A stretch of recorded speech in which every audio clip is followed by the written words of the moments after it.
Hi, this is Asean Now and you're watching the Weekly Wrap. First up in Malaysia, the Bersih 5 rally, which saw thousands of people clad in yellow converging in the streets of Kuala Lumpur last Saturday, ended without any incident. Bersih is a coalition of NGOs pushing for a thorough reform of the election process in Malaysia. Thousands also attended a counter-rally, which was held on the same day by a group called the Red Shirts. The counter-rally also ended without incident, despite their leader, Datuk Sri Jamal Yunus, openly calling for violence against Bersih supporters prior to the event. Over 20 people were arrested before and after the rallies. Most of those detained have been released. However, Bersih chairperson Maria Chin Abdullah is still held in police detention. Police said her detention on Friday had nothing to do with the rally. Moving on to another rally in Indonesia, thousands took to Jakarta streets on Saturday to promote unity. The rally was held to protest growing racial and religious intolerance in the country's largely Muslim nation. Rally-goers dressed in red and white, the colours of the Indonesian flag. Among the participants were religious leaders, human rights groups and lawmakers.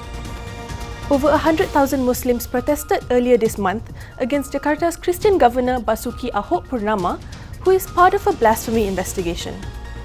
Next, in Singapore, the employer of a Filipina domestic helper has moved many netizens after raising over $6,000 for her maid, Felicidad Muna Miko, 57 years old. Miko was in Changi General Hospital's intensive care unit for a week after a sudden hemorrhagic stroke. The Pinay has cared for her employer, Dora Sen, also 57, and her 3 children for 25 years. Sen hopes to collect a sum of $60,000 to cover Miko's medical bills, her flight home to the Philippines, rehabilitation costs, and basic provisions for Miko and her family. In the Philippines, the controversial burial of former President Ferdinand Marcos at Manila's Hero Cemetery last week has sparked a strong debate in the island republic. The burial has triggered street protests while campaigners have launched legal action to exhume the body. Critics have accused Marcos of massive corruption and human rights abuses during his rule.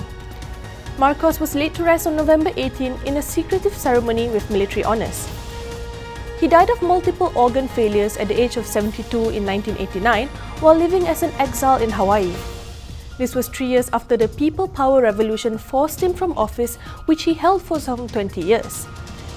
Prior to the burial, Marcos's body was on display in a glass case. Moving on to our last story in Singapore, 79-year-old Mary Ho, or famously known as Grandma Mary, has proved to be a rocking senior. While others her age might prefer knitting or more homely activities, Ho plays some sick tunes on her electric guitar. She took up guitar lessons 20 years ago and was inspired by guitar legend Carlos Santana's song Samba Party.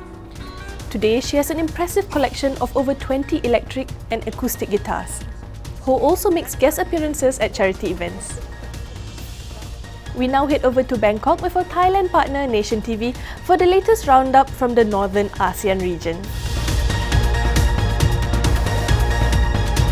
Thank you, Kuala Lumpur. Here are the latest updates from mainland Southeast Asia. Violence in Myanmar continues to crack down on Rohingyas, driving them out of the homes and country. Violence is escalating in Myanmar, where government soldiers continue their counter-insurgency operations on Rohingya Muslims, displacing more than tens of thousands from their homes while killing scores of victims. News reports say that a violent crackdown in Rakhine State in Myanmar's northwest has killed at least 86 people and is estimated the number of displaced people may reach 30,000. The bloodshed is the most serious and posing the biggest test yet for the 8-month-old administration of Nobel Peace Prize winner Aung San Suu Kyi. Neighboring Bangladesh is holding to its decision to bar Rohingya Muslim refugees fleeing Myanmar by boat after new sectarian violence broke out in the Buddhist majority country. Cambodian court upholds life sentences for Khmer Rouge leaders. Cambodia's UN-backed court upheld life sentences for 2 top former Khmer Rouge leaders in early November for crimes against humanity, delivering a blow to their hopes of release as they face a second trial for genocide. Brother number 2, Nguyen Chia, 90, and ex-head of state Khieu Samphan, 85, were in 2014 the first top leaders to be jailed from a regime responsible for the deaths of up to 2 million Cambodians from 1975 to 1979. They appealed against their convictions, accusing the court of a string of errors and the judges of failing to remain impartial due to their personal experiences under the regime.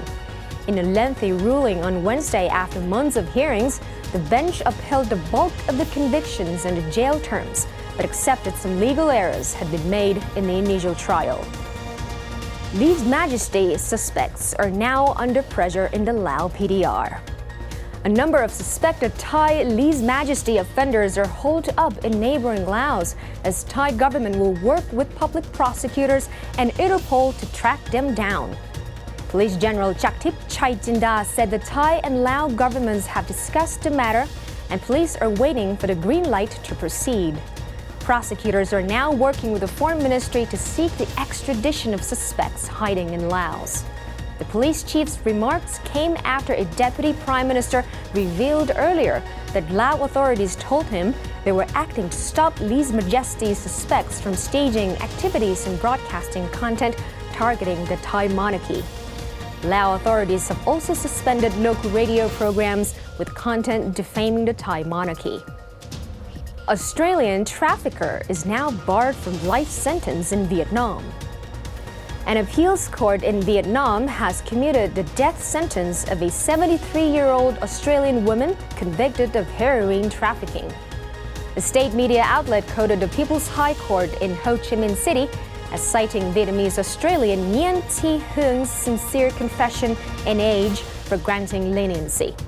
The sentence was reduced to life in prison at the appeals trial on November 21st. Huong was sentenced to death in June after being convicted of trafficking over a kilogram of heroin. The woman was arrested in December 2014 when checking in for a flight to Australia after the heroin was found hidden in 36 bars of soap in her luggage. In a bid to attract more tourists, Thailand has cut the visa on arrival fees for 19 nations. Thailand recently halved the visa on arrival fees for travelers from 19 countries, reducing the fare to a flat rate at 1,000 baht. The change was announced less than 2 months after visa fees was increased to 2,000 baht on September 27.